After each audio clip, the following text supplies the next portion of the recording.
এক বিন্দু কোনো বেগানার সাথে সম্পর্ক রেখে রোজা রাখলে রোজা হবে না, রোজা হবে না, রোজা হবে না। তুমি মোবাইলে ফোন করে বলবা জান সেহরি করেছো, সে তোমাকে বলবে প্রিয় ইফতার করেছো। এই জিনিস চলবে না। খাবারের না খাওয়ার নাম রোজা নয়, চোখে অশ্লীল দৃশ্য না দেখার নাম রোজা, হাত দিয়ে অশ্লীল কিছু না ধরার নাম রোজা, পা দিয়ে কোরআন সুন্নাহ বিরোধী জায়গায় না যাওয়ার নাম রোজা, মুখ দিয়ে কোরআন সুন্নাহ বিরোধী কথা না বলার নাম রোজা, কান দিয়ে কোরআন সুন্নাহ বিরোধী কথা না শোনার নাম রোজা। তারপরে হলো সেহরি আর ইফতারের রোজা।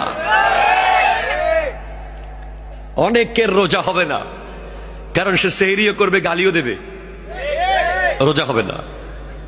সে সেহরিও করবে গীবতও করবে, সে সেহরি করে 2 নম্বরই করবে, সে সেহরি আর ইফতার করবে আবার লাখে 10,000 নিবে।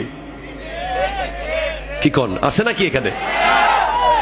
তাকে বলে দেন, তাকে বলে দেন তার সেহরি তার মুখে মারা হবে, তার ইফতার তার মুখে মারা হবে। সে যেন তওবা করে নেয়, তারপরে সেহরি খায়। কথা বলেন ঠিক কিনা? এত সহজ না। রমাদানের রোজা যদি রাখতেই পারো, তুমি শাওয়ালের 1ম তারিখ অলি হয়ে বের হবা। তুমি আজকে অ্যান্ড্রয়েড মোবাইল বন্ধ করো, আজকে তোমার মোবাইল থেকে ওই বেগানার সাথে সম্পর্কের সিম ভেঙে নদীতে ফেলে দাও। তোমার ঘরের ওয়াইফাই কানেকশন নিয়ন্ত্রণ করো। তুমি প্রতিদিন কয় মিনিট দেশের খবর দেখবা, তুমি সেটা সিদ্ধান্ত নাও।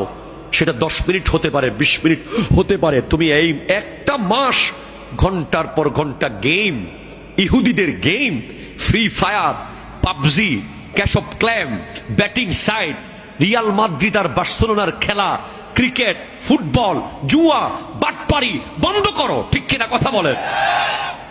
তুমি এই 1 মাস এগুলো থেকে বিরত